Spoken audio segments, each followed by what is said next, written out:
అసలు ఏం జరిగిందో చెప్పుకోవడానికి తన తల్లి బాబాయ్తో కలిసి వస్తుంది అనిత. సబ్జెక్ట్ ఏంటి? Let's begin the show.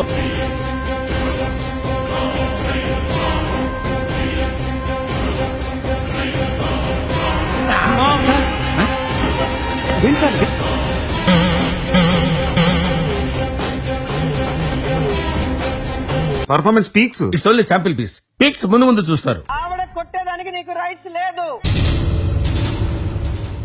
ఏదున్నా నువ్వు నీ మొగుడుతో మాట్లాడుకో, నీ అత్త మామలతో మాట్లాడుకో.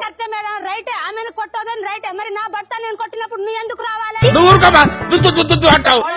కొట్టేస్తాను, బయటకు కూడా పోవు. అబ్బా అబ్బా అబ్బా, ఆహా అట్టా ఏం మాట్లాడుతున్నాను?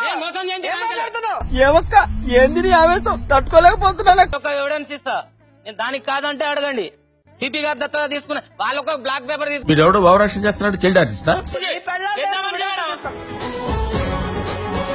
ఎవ్వడు తగ్గటంలా, ఎవడు కూడా యాక్టింగ్ ఎరగదీసేస్తున్నాడు. ప్రతి ఒక్కరు గ్రామాల్లో ఉన్న వాళ్ళైనా, సిటీలో ఉన్న వాళ్ళైనా, పేదవాళ్ళైనా, డబ్బున్న వాళ్ళైనా, నువ్వు ఎలా చెప్పావు తెలుసా? సెంటర్ అయినా స్టేట్ అయినా, పొజిషన్ అయినా అపోజిషన్ అయినా, పవర్ అయినా పొగర్ అయినా. మరో సమస్యతో రేపటి రచ్చబండలో మళ్ళీ కలుద్దాం. అంతవరకు సెలవు. ఇంకోసారి నా కళ్ళ ముందు కనబడడం అంటే తత్కాల టికెట్ బుక్ చేయించేస్తాను నీ దగ్గర.